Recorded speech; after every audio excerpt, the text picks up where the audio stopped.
Assalamualaikum warahmatullahi wabarakatuh. Dalam Al-Quran surah ke-102, surah At-Takatsur, yang berbunyi Bismillahirrahmanirrahim. Alhaakumut takatsur hatta zurtumul maqabir kalla sawfa ta'lamun thumma kalla sawfa ta'lamun kalla law ta'lamuna ilmal yaqin latarawunnal jahim thumma latarawunnaha 'ainal yaqin thumma latus'alunna yawma idzin 'anin na'im. Yang artinya, kata Allah, bermegah-megahan telah melalaikan kamu hingga kamu masuk ke dalam kubur. Tidak jadi dalam kehidupan kini sama kita hidup di dunia sebelum kita sampai atau kembali kepada Allah. Kalau bahasa Minang mengatakan sebelum nan punyo datang menjapui, sebelum yang mana datang membuik, kita sibuk dengan megah-megahan. Kita sibuk dengan urusan duniawiyah, sehingga dengan kesibukan kita lupa kita kepada urusan ukhrawiyah. Sibuk kita dengan kehidupan, kemegahan, kecantikan alam dunia, sehingga lupa kita persiapan kita menjalang hidup akan mati, dunia akan berakhirat. Sesuai kata Rasulullah mengatakan, kun fid dunya ka'annaka gharib aw 'abirus sabil. Adalah kamu hidup di dunia itu seolah-olahnya seorang musafir atau seorang perantau. Adalah kamu di dunia itu seolah-olah seperti perantau atau seorang musafir yang sedang melalui jalan. Jadi kita hidup dunia itu laksana perantau yang kan pasti ke pulang kampung biluhat ketikanya. Maka ketika kita dalam perantauan, kita siapkan perbekalan ba'a pulang kampung, niat pesawat atau niat auto, atau kini ko tidak bisa pulang sama sekali. Dia oleh karena itu, kalau kita kepengen naik pesawat pulang, itu sediakan perbekalan banyak-banyak. Kita bawa usaha kareh sehingga maksimal mungkin ba'a di perantauan itu kita punya modal. Kalau kita pulang joto, ya minimal kita lah siapkan perbekalan. Yang paling susah tu kita nak tentu jalan pulang. Jadi kalau kita nak tentu jalan pulang, sehingga Allah takut ruang sedih dan tahu tu. Artinya apa? Dalam kehidupan itu, itulah kehidupan kita di dunia menjelang berakhirat, hidup menjelang kematian. Kalaulah seandainya kita tidak siapkan perbekalan kita, mungkin sasa dahulu pendapatan, sasa kemudian tidak akan berguna. Ancak menyasa kita di dunia kini sebelum kita menyasa nanti di hari kemudian. Sebab apa? Lah tiba masuk hak ketikanya, mungkin kama tidak bisa balik lagi. Sebab dalam surah Al-Munafiqun diterangkan, laula akhartani ila ajalin qarib fa saddaqtu aku minas salihin.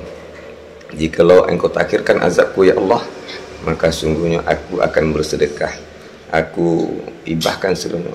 Tetapi nasi lah menjadi bubur, tidak akan mungkin menjadi nasi lain. Artinya apa?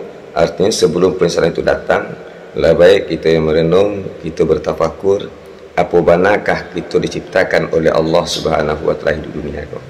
Apakah hanya semata-mata untuk memikirkan kehidupan dunia, ataukah adakah sebelumnya kita siapkan untuk yang akan datang? Maka dalam hal itu sesuai dengan kata Allah dalam Al-Quran, wa ma khalaqtul jinna wal insa illa liya'buduni. Dan tidaklah aku jadikan jin dan manusia kecuali hanya untuk mengabdi kepada aku, menghambakan diri kepada aku.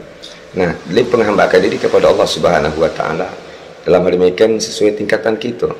Ada tingkatan orang itu sebatas bisanya beribadah sesuai dengan tatanan Al-Quran dan As-Sunnah.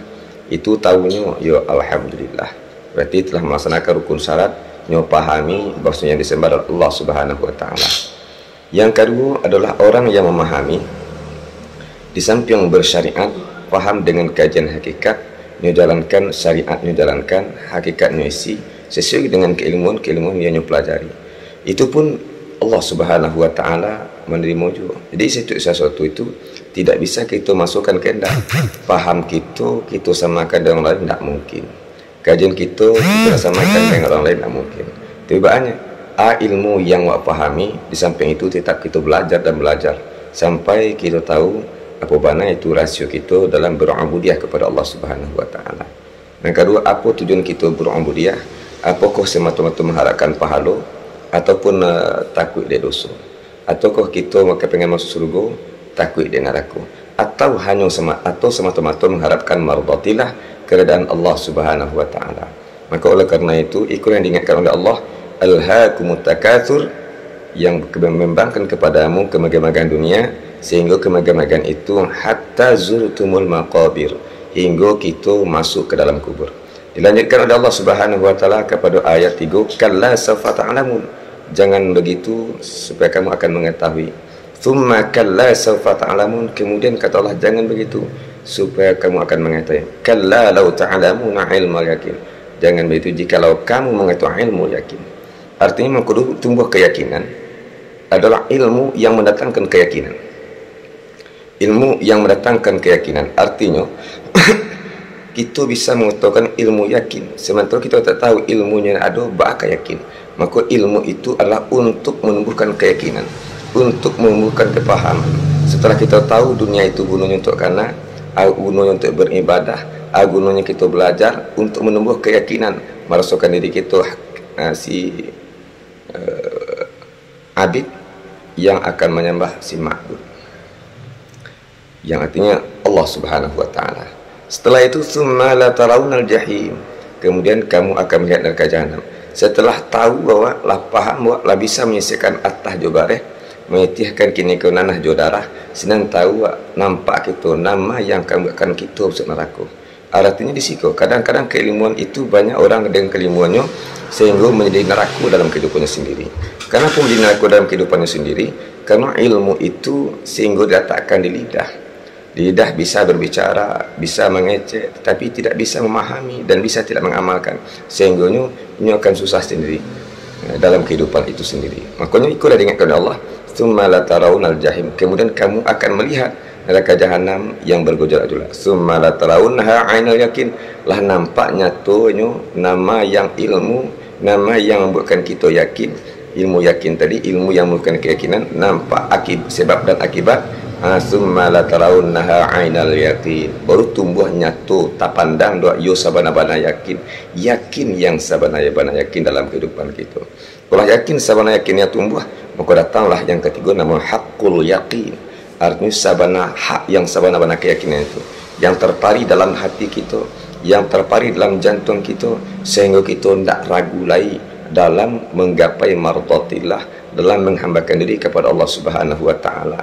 Sehingga setiap yang kita beribadah tumbuh ketentraman hati, tumbuh ketenangan jiwa, tumbuh rasa zuk dalam kita beribadah, baik solat, berzikir, baca Al-Quran dan hal demikian, sehingga kehidupan kita penuh dengan ketentraman, penuh dengan kedamaian, sehingga sesuai dengan doa kita, Rabbana atina fid dunya hasanah wa fil akhirati hasanah wa qina adzabannar. Cuman kata Allah, summa latus'alunna yauma idzin 'anin na'im, kemudian kamu nanti akan ditanya dan pada hari itu tentang nikmat-nikmat yang kita pakai. Artinya apa? Ikut penggambaran dunia sampai kepada akhirah. Sebelum pertanyaan-pertanyaan nikmat yang kita ditanyakan Allah Subhanahu wa taala, sekini kita tanyakan diri kita nikmat yang diberikan oleh Allah sampai saat kini sebagai kita hidup dunia, kama kita pukul. Apakah kita lebih bersyukur sesuai dengan kata Allah, la in syakartum la azidannakum wa la in kafartum inna adzabi lasadid. Jika kamu bersyukur maka akan aku tambah, dan jika kamu kufur ingat azabku sangatlah pedih.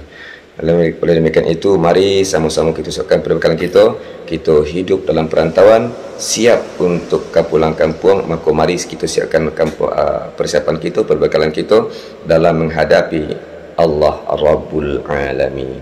Demikian saja, subhanakallah bihamdika, asyhadu an la ilaha illa anta astaghfiruka wa atubu ilaik. Assalamualaikum warahmatullahi wabarakatuh.